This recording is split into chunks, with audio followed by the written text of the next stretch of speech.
Live from New Delhi, watching the India News, India's voice to the world. I'm Nipakshi Khurana, coming up in the next hour.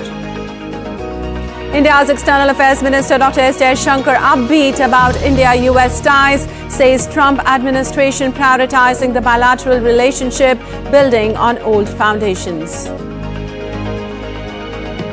In India's Maharashtra, at least 12 people dead as passengers jump off Pushpak Express after rumour of a fire run over by incoming Karnataka Express.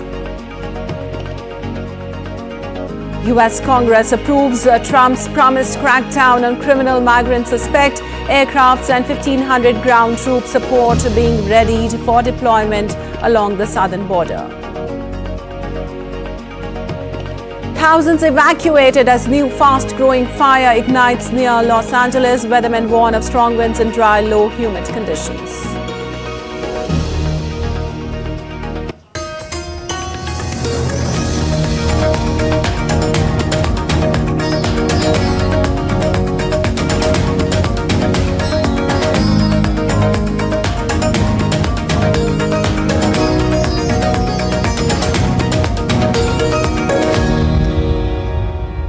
And on to the top story, wrapping up his US visit for taking part in President Donald Trump's inauguration and Quad foreign ministers meeting. India's External Affairs Minister Dr. Jaishankar said that both countries are building on the bilateral relations on the basis of foundations laid in the past during Trump 1 tenure.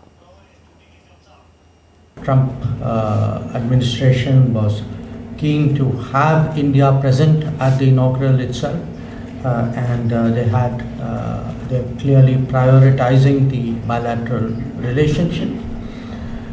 Secondly, I think in the meetings I had, it was also evident that they would like to build on the foundation of the relationship, a foundation which the first Trump administration also contributed a lot to building. President Trump and Prime Minister Modi at that time took a number of initiatives, and we have seen that mature in many ways. And the third impression was with regard to the Quad. Again, a very strong sense that the current administration would reciprocate our desire as well. Well, while interacting with media in the USA capital, India's External Affairs Minister also said that India has always been against illegal migration but encourages legal movement of people. Adding that both countries will work on it in a collaborative manner, he said that India will be ready to take back those illegal Indians whose identities have been proved. We are also very firmly opposed to illegal mobility and illegal migration, because you also know that when something illegal happens, many other illegal activities get joined onto it. And it's not, this is not desirable, it's certainly not reputationally good. We have, with every country, and the US is no exception, we have always taken the view that if there are any of our citizens who are not here legally, if we are sure that they are our citizens, we have always been, open to their legitimate return to India. Well, EAM Jaishankar also shared his thought on immediate South Asian neighbours, Pakistan and Bangladesh. On Bangladesh, he said that the issue of recent developments and situation came up for his discussion with the US Secretary of State Marco Rubio and US National Security Advisor Mark Waltz. On resumption of trade with Pakistan, he said that India had given most a favoured nation and expected the same from Pakistan, but it was Pakistan that instead stopped the trade with India.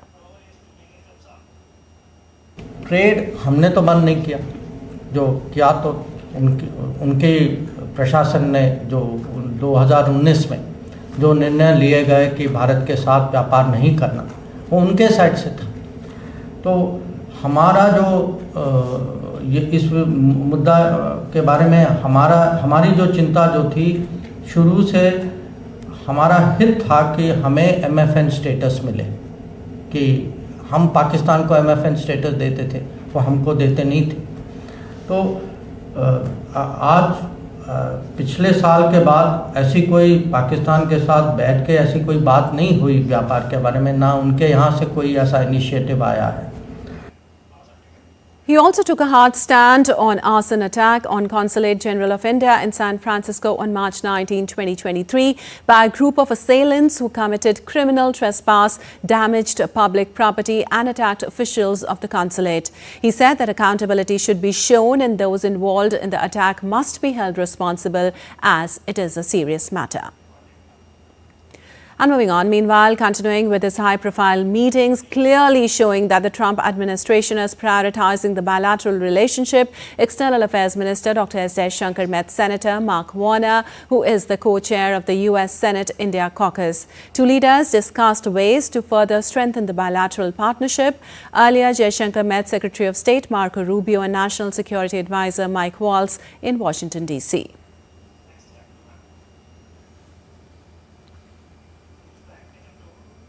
And India's largest ever automotive expo had on display several innovative automobiles on display, from air-taxis to electric bicycles and various concept cars capable of running on different kinds of fuels. The exposition captivated auto lovers across the world.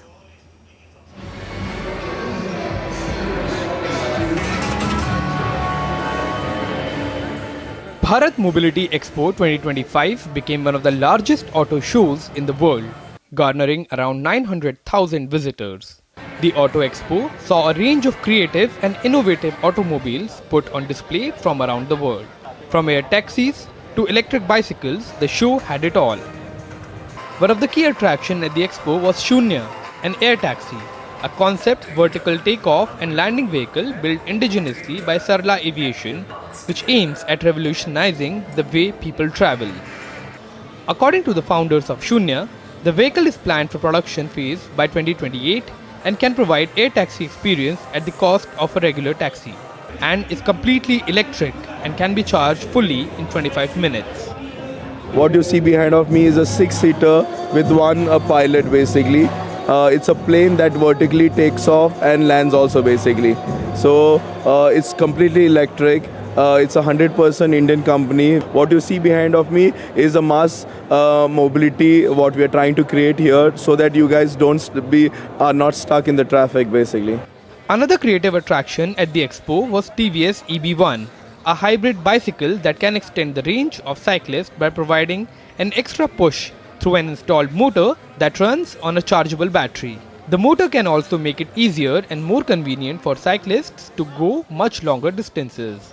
TVS is premium offering for e-bike market in India. So these products are completely designed and developed in India for India. So what we are offering over here is completely integrated smart e-bike for India. The goal is here not to basically give a throttle to a person, but to enhance the cycling pleasure for the people so that they can go for a longer distance, go out for exploring and have fun while pedaling, and have a sustainable and fit lifestyle. From cars capable of running on hydrogen, ethanol and a blend of various sources of fuels, to cars made in India with solar panels installed on the roof to charge the batteries of the car. The Bharat Mobility Expo 2025 has created waves across the automobile world and has given a glimpse of what future traveling will look like. From air taxis to cars with mounted solar panels, from motorcycles to commercial vehicles, from trucks to buses, and from cars that run on hydrogen to vehicles that run on purely ethanol.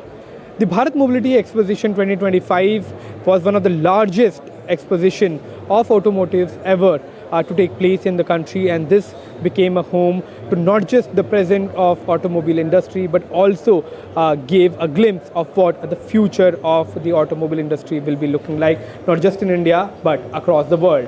With camera person Sunil Rana, Makshi Dongre, DD India. And India's toy industry has expanded to over 100 countries, with exports soaring by 239% from 2014 to 2015 to 2022-23.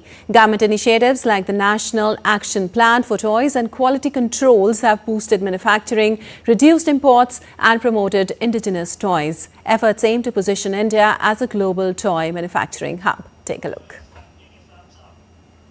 The Indian toy industry has now expanded its global presence to over 100 countries, including the United States, the United Kingdom, Germany, the Netherlands, Denmark, and even China, from where a significant number of toys were once imported.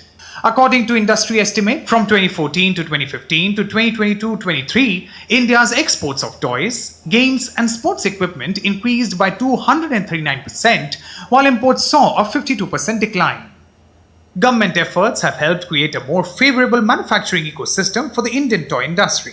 From 2014 to 2020, over a span of 6 years, the government's dedicated initiatives led to the doubling of manufacturing units, a reduction in reliance on imported goods from 33% to 12%, a 10% CAGR increase in gross sales value, and an overall rise in labor productivity. To promote the Indian toy sector, the Department for Promotion of Industry and Internal Trade organized workshops with e-commerce giants like Flipkart to help the industry tap into emerging opportunities on e-commerce platforms. The government is also encouraging toy manufacturers to showcase their products at trade fairs such as IITF in Delhi. During his radio program Mann Ki Baat in August 2020, Prime Minister Modi expressed his desire to establish India as a global toy manufacturing hub. The government has implemented several initiatives, including the National Action Plan for Toys, or the NAPT, which focuses on promoting toy design, using toys as learning tools, monitoring toy quality, and supporting indigenous toy groups. Various promotional initiatives have been launched to encourage the promotion of indigenous toys and innovations, such as the Indian Toy Fair 2021 and Toy-Kathon. To support the domestic toy industry, a cluster-based approach has been adopted. The Ministry of MSME is assisting 19 toy production centers under the scheme for Fund for Regeneration of Traditional Industries, while the Ministry of Textile is helping 13 toy production centers with toy design and essential resources. BIS, or the Bureau of Indian Standards, has granted over 1,200 licenses to domestic manufacturers and more than 30 licenses to foreign manufacturers for producing toys with the BIS standard mark. A Quality Control Order, or the QCO, for toys was issued in 2020 and became effective from January 1, 2021. To curb the import of substandard toys, the Directorate General of Foreign Trade has made it mandatory for each import consignment to undergo sample testing. Girish Nishana's report for DD India. Well, International Commercial Organic Millets Mela 2025 is organized by Department of Agriculture from January 23rd to 25th at Palace Grounds, Karnataka. Here's a report on this. Millets are small in size but big in character.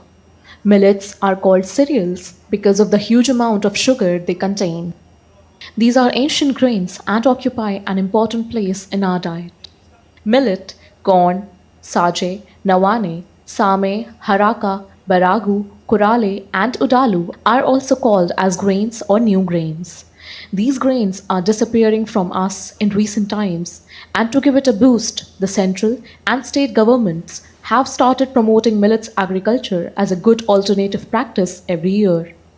Indian Prime Minister Narendra Modi has been talking about the benefits of consuming cereals for the country. He has told the importance of millets. Karnataka ranks third in millet cereal production in the entire country. The government has started promoting organic farming as a good alternative practice for almost 2 decades. With the first edition of the Organic and Millet Cereals Trade Fair organized in 2017, the state has taken the lead in the promotion of organics and cereals millets in the country. We have been experimenting with a lot of millets for a lot of dishes on the menu.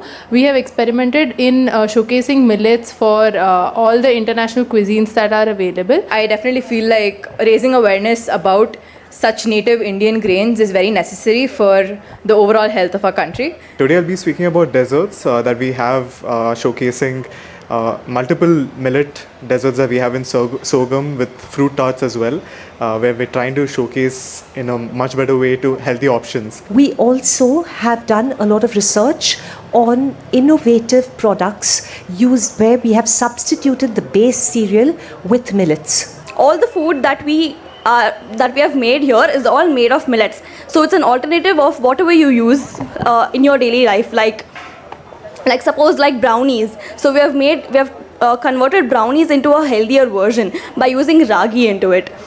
To create awareness and importance of millets as overall nutritional wealth and promote cultivation of cereals, central and state governments have been organizing international trade and millets mela and creating many programs to create awareness, and it is our hope that people will adopt it in their lifestyle. Bureau Report, DD India. And still to come on DD India News Hour. Millions of devotees take holy dip at Triveni Sangam as the Maha Kumbh religious fervour continues. Political parties gearing up to woo voters in upcoming Delhi Assembly election. And Parakaram Divas is being observed to honour Netaji Subhash Chandra Bose.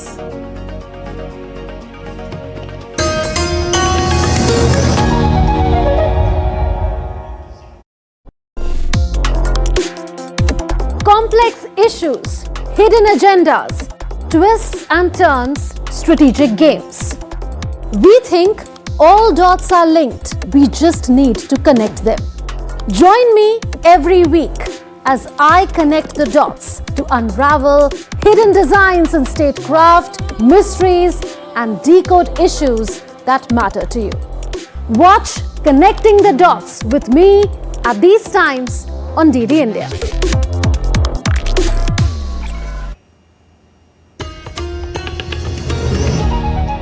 Welcome back. You're watching DD India News Hour. Lepakshi Kuranan. Moving on to other stories. The death toll in Maharashtra's Jalgaon train accident has risen to 12. The tragic incident was reported on Wednesday when some passengers of Pushpak Express got off the train after a false alarm was raised, were run over by another train coming from the opposite direction on the adjacent tracks.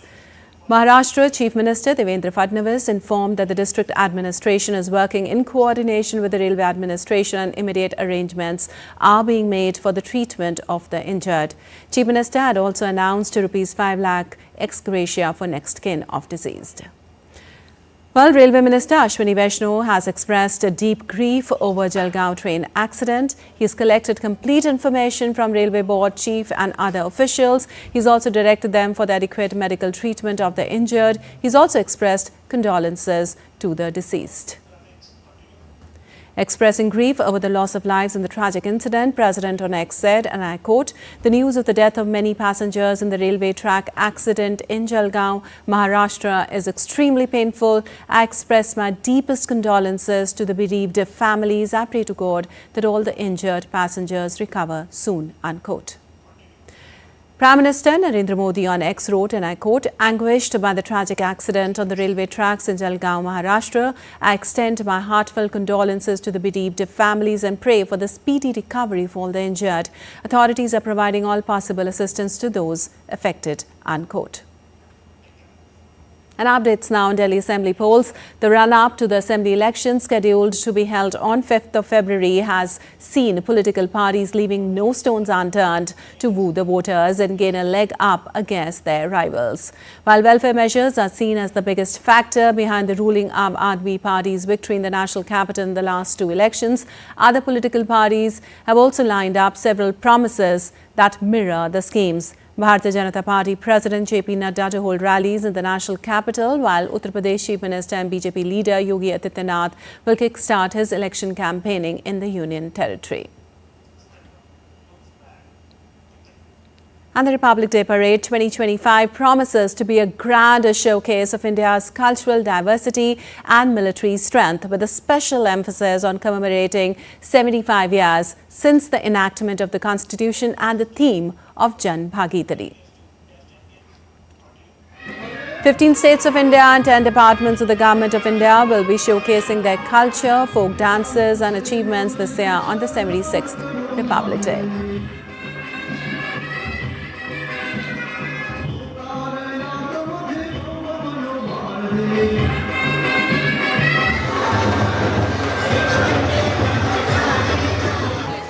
Is this the first time that IMD has come out with a jhaki on the Republic Day? Yes, for the first time, India Meteorological Department has brought up a jhanki for display during Republic Day 2025. It is commemorating 150 years of establishment of IMD in 2025. It elucidates the past achievements, especially the recent decade, how the forecast has improved and helping people to reduce loss of life and property, and also all sectoral applications enabled progress in society and economic conditions. Sir, what is the DRDO Jhanki depicting this year on the 76th Republic Day on the Kartavya Path? So essentially we are depicting the best technologies which DRDO has developed over the years and how we mastered those technologies to transform into the devastating systems who could work as an integrated platform to provide the defense of our country. And that's why the theme is called Raksha Kavach. It is like a protection layer across our assets so that we will be able to negotiate, detect at a far distance our enemy attacks, and then we should be able to have the counter attacks. This year the Union Territory of Ladakh trying to showcase the multi-ethnic, all the tribes of Ladakh and include all the famous products which are selling on high rate, like the government of India recently given G-Tech for the 3 components. One is handicraft, one is pashmina, and one is for the apricot. This Jhanki of Jharkhand, we are focused on the main theme of the Jharkhand is Swarnim Jharkhand, a legacy of heritage and progress, in which we have focused Ratan Tata. We are giving tribute to him as he has made industry in the Jamshedpur area, Saraikela, as well as we are focused on the education. And moving on, Indian Coast Guard would be flying for the first time during the Republic Day parade on the 26th of January. A crew of 15 pilots and navigators have trained hard with 4 Dornier planes. DD India correspondent Vishal Baristo brings us this exclusive report. Take a look. On the 76th Republic Day, Indian Coast Guard would be flying 4 Dorniers, and I have with me the crew headed by DIG Kamal Bhardwaj. Let's talk to them and find out how's the feeling Indian Coast Guard for the first time in the fly past on Republic Day. It is the biggest stage for a Coast Guard team, Coast Guard pilots, to be flying formation in this Republic Day. This is the maiden fly past from Coast Guard. And being chosen for this fly past is definitely a matter of pride for all of us. And the team is very excited for this fly past. Definitely, and so are we. How hard have you practiced or trained yourself for this fly past? As I said, it is the biggest stage for us to show our skills. So before coming to Delhi, this team gathered at Daman. We have practiced for 1 week there. And after coming to Delhi also, we have done 4 more practices here.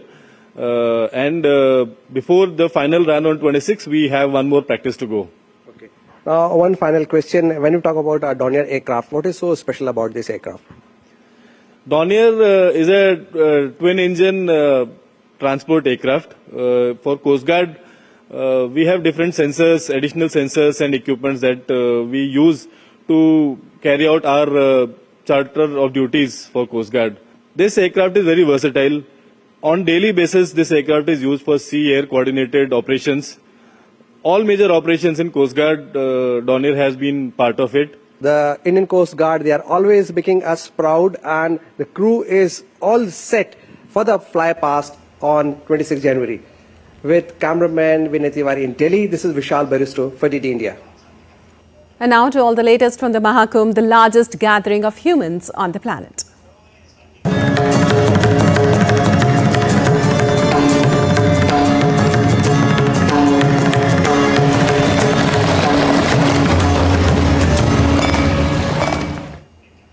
Well, on the 11th day of Maha Kumbh, Prayagraj continues to welcome millions of devotees at Triveni Sangam, the world's largest religious gathering. Millions of devotees have taken a holy dip at the sacred confluence so far. Being held after 12 years, the Maha Kumbh will continue in Prayagraj until February 26th. Over its 45-day duration, this grand spiritual gathering is expected to draw more than 40 crore devotees, including pilgrims and visitors from across the globe. On Wednesday, Uttar Pradesh Chief Minister Yogi Adityanath reviewed preparations for the Mauni Amavasya Amrit Snan to take place on the 29th of January. Chief Minister Yogi Adityanath, along with Deputy CMs Keshav Prasad Maurya, Brajesh Pathak and other cabinet ministers, took a holy dip in Triveni Sangam during the ongoing Maha Kumbh in Prayagraj.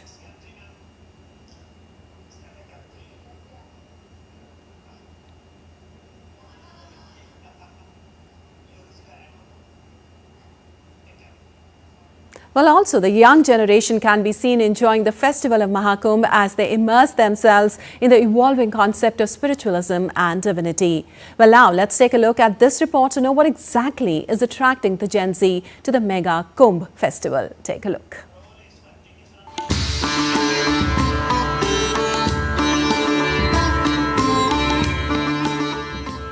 The Maha Kumbh festival is currently underway in Uttar Pradesh's Prayagraj, and one can witness the participation of devotees walking in from all sectors of life, all parts of the world, and the participation of all age groups as well.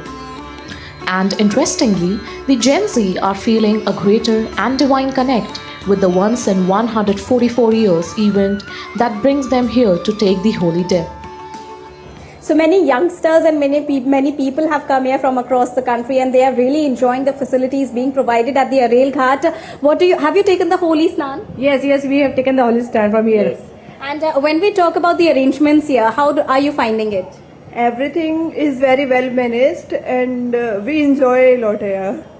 And very interestingly, many youngsters are coming here to take the holy dip. Why is it so important for all the age groups to have the vibrations of Maha Kumbh?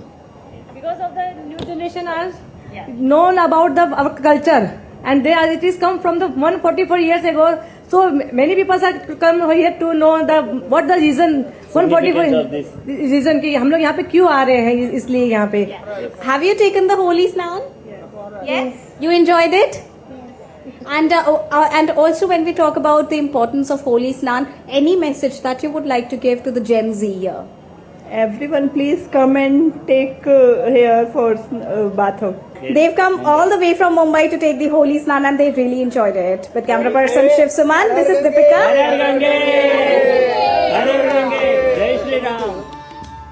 The young generation calls this an opportune moment for themselves and express the desire to connect with the higher self. As this occasion is once in a lifetime moment, the arrangements are very best. It's up to very best. There are so many arrangements. Means see the Swachhata. Lakhs of people are coming here, and not a single piece of dust is we can see anywhere. I appreciate the Yogi Sarkar and the Modi Sarkar what they have done for this Maha Kumbh Mela. Not only this, pilgrims and influencers are sharing their vibrant journeys, while content creators highlight the festival's significance. All arrangements are good. Everybody should visit here, and this is the place where 1 crore plus Hindus meet at one place. I think nobody can match this religion plus. Maha Kumbh, the festival of faith and devotion, provides a perfect opportunity to embrace spiritualism and Indian culture. Facilities, entertainment, security, and the purpose of life. You'll get everything on the various ghats of Prayagraj during the Maha Kumbh, the Mega Kumbh Mela 2025. With camera person Shiv Suman, this is Deepika reporting for DD India from Prayagraj Kumbh. Well, today India commemorates the birth anniversary of Netaji Subhash Chandra Bose, a revolutionary leader whose relentless struggle against British colonial rule made him a symbol of bravery and nationalism. His legacy continues to inspire generations. Let's take a look at this report. Subhash Chandra Bose was born on January 23, 1897 in Cuttack, Odisha. A visionary leader, Bose was instrumental in galvanizing the youth and organizing the Indian National Army to fight against British colonial rule. Popularly addressed as Netaji, Bose's leadership extended beyond borders as he united Indians across nations to join the cause of freedom. His efforts to seek international alliances and his role as the President of Indian National Congress in 1938 and 1939 solidified his place in history. Netaji Subhash Chandra Bose is one of India's most celebrated freedom fighters, known for his fiery patriotism and the slogan, "Give me blood, I will give you freedom." He still remains a symbol of courage, determination, and sacrifice in India's struggle for independence. On this day, citizens across the nation remember Bose's vision of a free and self-reliant India. From school children to political leaders, tributes pour in, honoring his life and legacy. As India continues to grow as a global power, the ideals of Netaji Subhash Chandra Bose serve as a guiding light for the nation's progress. His words, "Freedom is not given, it is taken," continue to resonate deeply in the hearts of every Indian. Kriti Vadera's report for DD India. While remembering Netaji on his birth anniversary, President Draupadi Murmu on X wrote, and I quote, "On the birth anniversary of Netaji Subhash Chandra Bose, observed as Prakram Divas, I pay my humble tribute to one of the greatest sons of Bharat Mata. Netaji is among the most resolute and inspiring figures in India's freedom struggle. His clarion call for freedom inspired millions of Indians to join the struggle for independence. Netaji's relentless determination to achieve freedom and his courageous leadership of Azad Hind Fauj will continue to inspire generations of Indians," unquote. And sharing video on social media platform X, Prime Minister Narendra Modi paid homage to Netaji Subhash Chandra Bose. He recalled Netaji's contribution to India's freedom movement is unparalleled. Prime Minister wrote that Netaji's vision continues to motivate us as we work towards building the India he envisioned. An International Centre for Ocean Information Services, Hyderabad, has been selected for Subhash Chandra Bose Apada Prabandhan Puraskar or Subhash Chandra Bose Disaster Management Award 2025. Government of India, under the leadership of Prime Minister Narendra Modi, has instituted the award to recognize and honour invaluable contribution and selfless service rendered by individuals and organizations in the field of disaster management. Under the guidance of Union Home Minister Amit Shah, the country has significantly improved the disaster management practices, preparedness, mitigation and response mechanisms, resulting in significant reduction in casualties during natural calamities. The award is announced every year on 23rd of January, the birth anniversary of Netaji Subhash Chandra Bose. The award carries a cash prize of 51 lakh rupees and a certificate in case of an institution and 5 lakh rupees and a certificate in case of an individual. Well, the Republican-led U.S. Congress gave final approval to the immigrant detention bill on Wednesday. The House passed the bill with 46 Democrats joining 217 Republicans. This is President Trump's first legislative victory since being sworn into office. The law passed the upper chamber in a comfortable 64-35 vote earlier this week after sailing through the House of Representatives. The bill will be the first legislation to be signed by Donald Trump in his second tenure as U.S. President. Named after a woman who was killed by an undocumented immigrant, the Larkin-Riley bill requires officials to detain undocumented immigrants who are charged, arrested or convicted with certain crimes. 2 amendments were added to the final version in the Senate to expand the scope of offences that could lead to detention. Well, just 2 days after President Donald Trump signed an executive order on immigration, White House said U.S. military will send 1,500 additional active duty troops to the border with Mexico. The additional troops include 500 Marines as well as Army helicopter crews and intelligence analysts. They will join 2,200 active duty troops and thousands of National Guard that were on the border prior to Trump's inauguration this week. These forces will work on the placement of physical barriers and other border missions. Well, Acting Secretary of Defense Robert Salas said the department will provide military airlift to support deportation flights of more than 5,000 immigrants held by U.S. authorities in El Paso, Texas and San Diego, California. During his first term, Republican Trump ordered 5,200 troops to help secure the border with Mexico. Democratic former President Joe Biden deployed active duty troops to the border as well.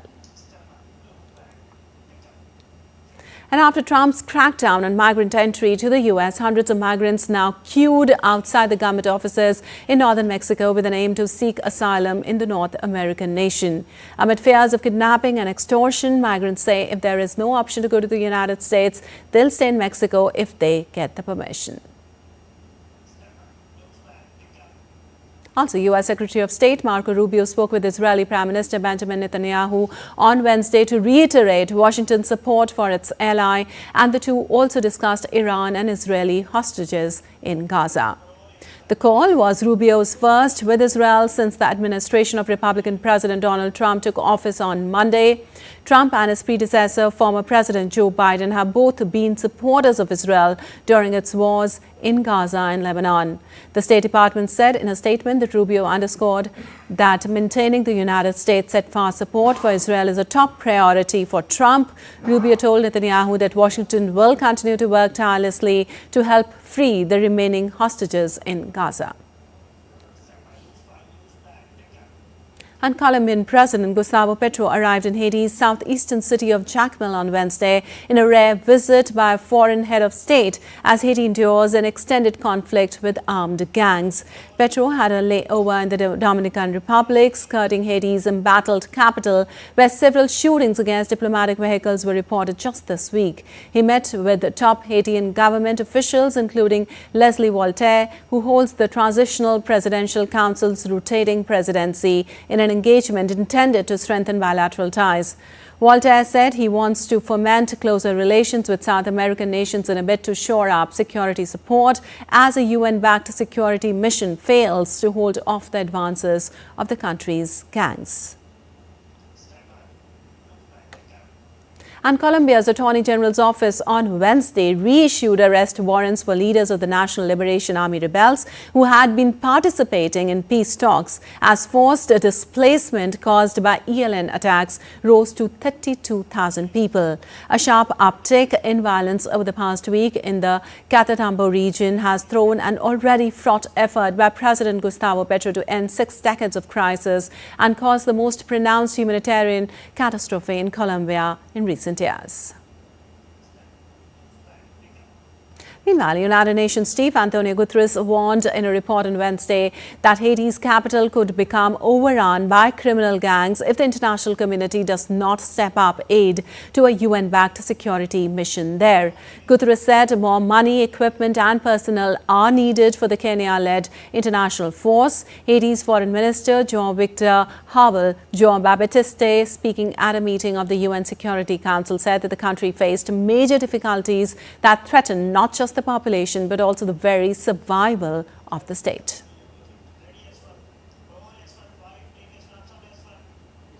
However, despite this progress, Haiti continues to face major challenges that threaten more than ever the security of the population and the very survival of the state.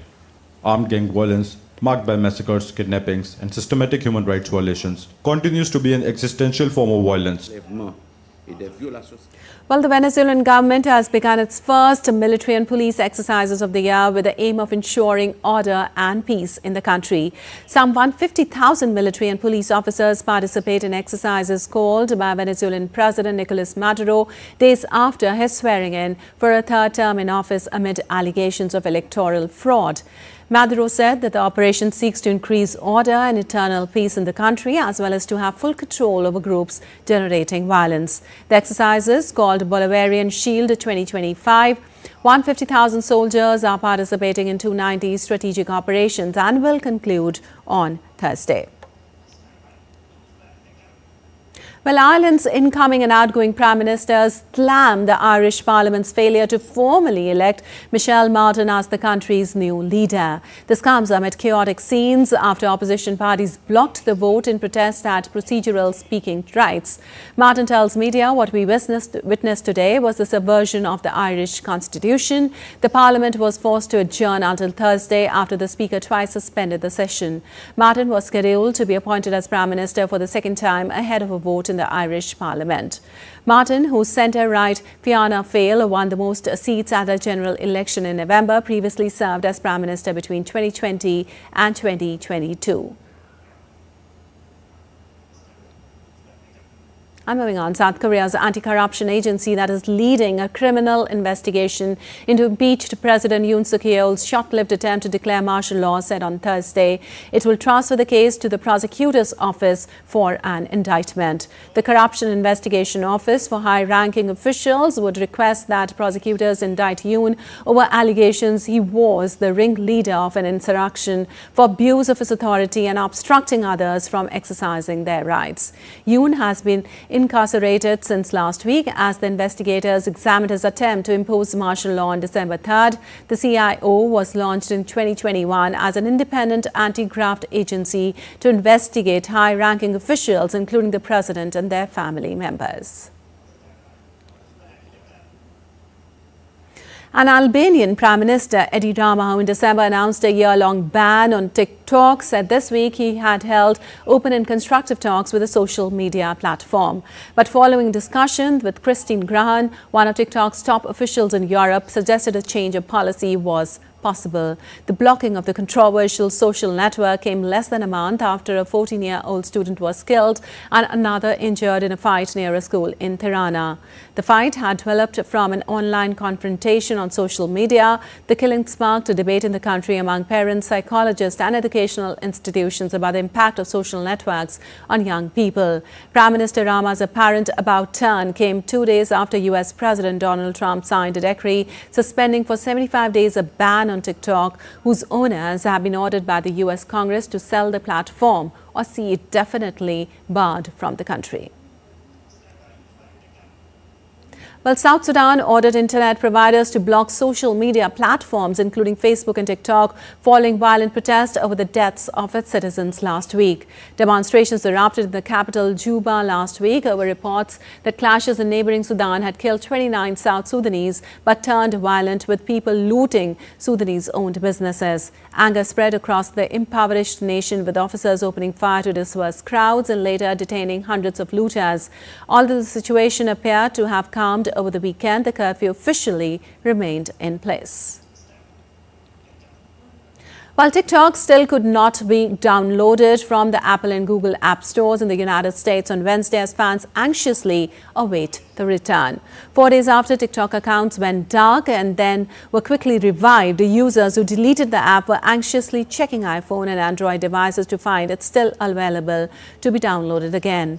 President Trump signed an executive order on Monday delaying the enforcement of a ban on the Chinese-owned popular short video app by 75 days, the legality of which is unclear. However, the back and forth has brought out mixed feelings from users, with some users tinkering with multi-step processes to gain access, such as trying to change their location in their phones. Thank you for your patience and support. As a result of President Trump's efforts, TikTok is back in the U.S. You can continue to create, share, and discover all things you love on TikTok. Feels like you're kissing the ring. I'm thrilled. I cried last night, actually, while we were out when I realized it wasn't working. So this is like thrilling. I'm so happy. Well, a new fast-moving wildfire has erupted in Los Angeles County, exploding in size and forcing thousands of people to evacuate in a region already on edge after 2 deadly blazes. Fanned by strong, dry Santa Ana winds, ferocious flames were devouring hillsides near Castaic Lake, spreading rapidly to cover more than 8,000 acres in just a few hours. The new fire is burning north of the 2 mammoth blazes, which are still burning, that killed more than 24 people and destroyed thousands of structures. Helicopters and planes were on the scene, dropping water and retardant on the blaze. Notably, even though January is the middle of the region's rainy season, Southern California has not seen any significant precipitation in around 8 months, leaving the countryside tinder dry. And the historic winter storm brought rare snowfall and freezing temperatures to the southern United States on Wednesday. Starting in Texas and stretching through the deep south to Florida and the outer banks of North Carolina, snow and sleet created ice buildup in cities like New Orleans, Atlanta and Jacksonville. Officials warned of frostbite and hypothermia due to extremely harsh weather. Extreme cold was also threatening states in the plains in the upper Midwest, where life-threatening wind chills down to 50 degrees below zero were possible. The weather services predicted that dangerously cold temperatures and wind chills will continue across southern areas till Thursday, with widespread frost lasting through the weekend. Apart from schools and government offices, snow and ice also shut down many highways, while flight services were also badly affected. The recent blast of Arctic air bringing cold weather to most of the U.S. is known as a polar vortex, a larger area of low pressure and cold air normally enveloping the North Pole. And still to come on DD India News Hour. Promoting India's growth story at the World Economic Forum at Davos. Ladakh to host first leg of Khelo India Winter Games for 28 athletes to compete in multiple ice events. And in football, Champions League holder Real Madrid gets back on track in Europe.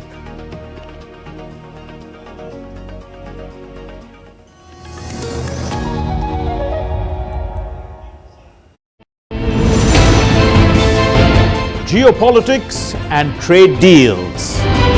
Economic challenges amid development. Hard work and the path to prosperity. It's the economy always. Between walkers, money is what money does and says. Supply creates its own demand. Between the bulls pulls and bears tears. When supply chains globalization and India rises to the podium. We'll get you centered with the economic brief at 8 p.m. every Thursday on DD India.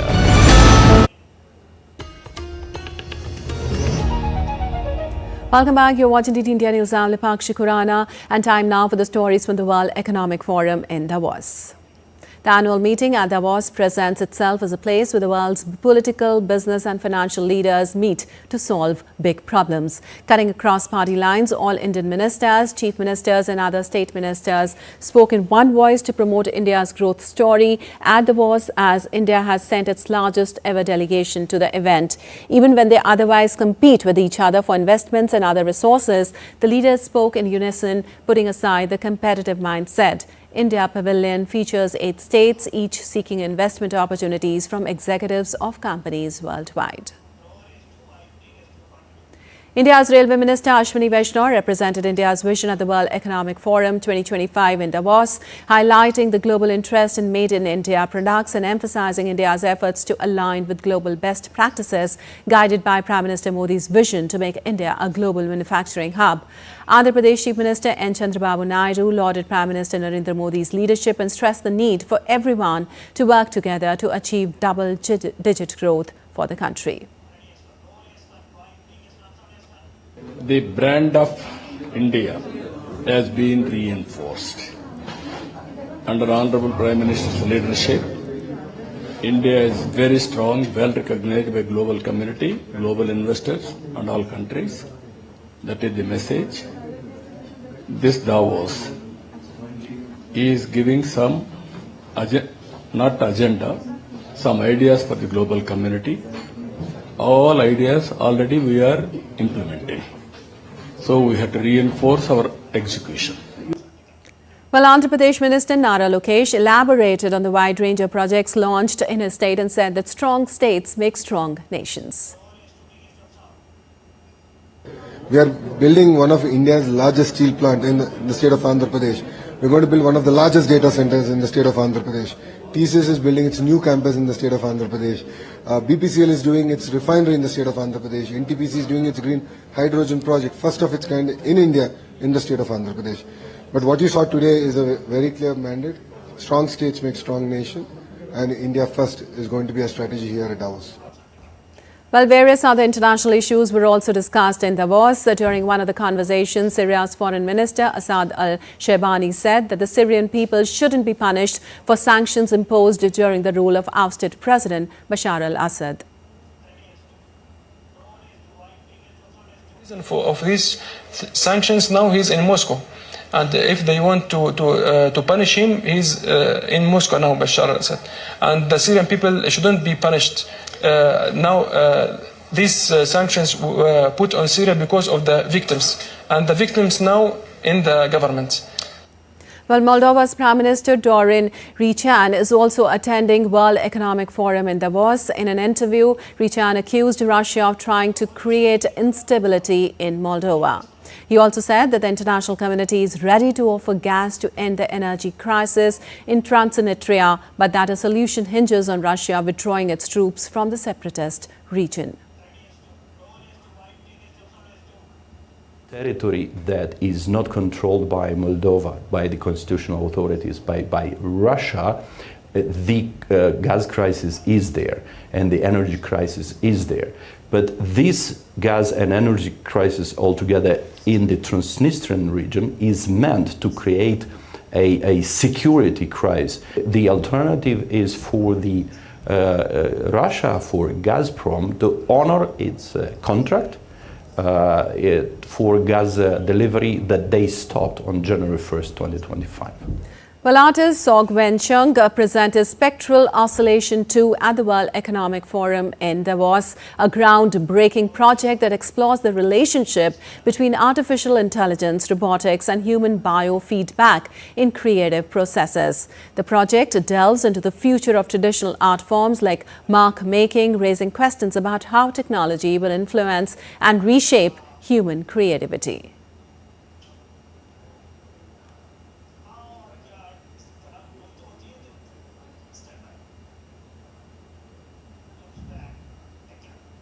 While you're watching DD India News Hour, time now for some sports news. Varun Chakravarti captured 3 wickets and opener Abhishek Sharma scored a blistering half-century to power India to a convincing 7-wicket win over England in the first of the 5-match T20 series on Wednesday. Chasing 133, India easily dominated the game and took 1-0 lead. Abhishek Sharma played a fiery knock 79 off 33 balls, while Sanju Samson scored 26 off 20 balls as India chased down the target in just 12.5 overs. Apart from them, Tilak Verma also scored 19 not out of 16 balls. Earlier, Varun Chakravarti scalped 3 wickets while Arshdeep Singh, Hardik Pandya and Aksa Patel took 2 wickets each. For England, Jos Buttler scored 66 of 44 balls. The second of the 5-match series will take place on Saturday. And in the latest ICC rankings released on Wednesday, India's pace spearhead Jasprit Bumrah retained his position as the #1 test bowler, while Ravindra Jadeja continued to lead the all-rounders category. Bumrah, who achieved the highest ever ICC rating for an Indian bowler at 907 points in January, now holds a career best 908 points. The test all-rounders ranking saw no changes in the top 10, with Jadeja holding the top spot, followed by South Africa's Marco Jansen and Bangladesh's Mehdi Hassan. Well, also in the Women's Hockey India League, Bengal Tigers defeated hapless Delhi ST Pipers 2-0 at the Birsa Munda Stadium in Rourkela. Catherine Mullan scored twice, keeping Bengal in the hunt for a spot in the final as they have 7 points on the board from 5 matches. On the other hand, Delhi will finish the inaugural edition of tournament at the bottom of the table, having just 4 points out of 5 matches. While Champions League holder Real Madrid got back on track in Europe with a 5-1 victory over Salzburg to ensure it will not be eliminated at the first hurdle. The win has ensured their place in the top 24 of the Champions League phase. This win also keeps their slim hopes alive for a top 8 finish in its last 16th spot. Rodrigo's 2 goals in the first half set the tone for Real Madrid's dominance. After half-time, Kylian Mbappe capitalized on a mistake by Salzburg goalkeeper Janis Blaswich to increase the lead. Vinicius Junior then scored twice, with his first marking his 100th goal for Madrid across all competitions. Meanwhile, Salzburg's struggles against Real Madrid continued as they faced their 7th consecutive defeat against the reigning champions. They've now lost all 7 encounters with an aggregate score of 24-7. And Paris Saint-Germain clawed back from 2 goals down to stun Manchester City 4-2 in the Champions League on Wednesday and leave the English club outside the playoff places and in danger of elimination. Goals from PSG's Ousmane Dembele, Bradley Barcola, Joao Neves and Goncalo Ramos turned the match on its head after City had taken an early lead in the game. Substitute Jack Grealish and Erling Haaland struck in the 50th and 53rd minutes to give City a 2-0 lead, but fans were treated to a brilliant comeback by the host. With the win, PSG climbed to 22nd in the table, while City dropped to 25th, 1 spot below the playoff qualification spots. All right, that's all for this edition of DD India News Hour, but let us know your thoughts on the news of the day. For those on the go, you can get all the latest news and updates from India and across the world in the DD India mobile app. The app is available on both Android and iOS platforms. Scan the QR code on the screen to download now. Well, we'll be back with more news as it breaks here on DD India. I'm Lipakshi Khurana from all of us here in Delhi. Thanks for watching DD India News Hour.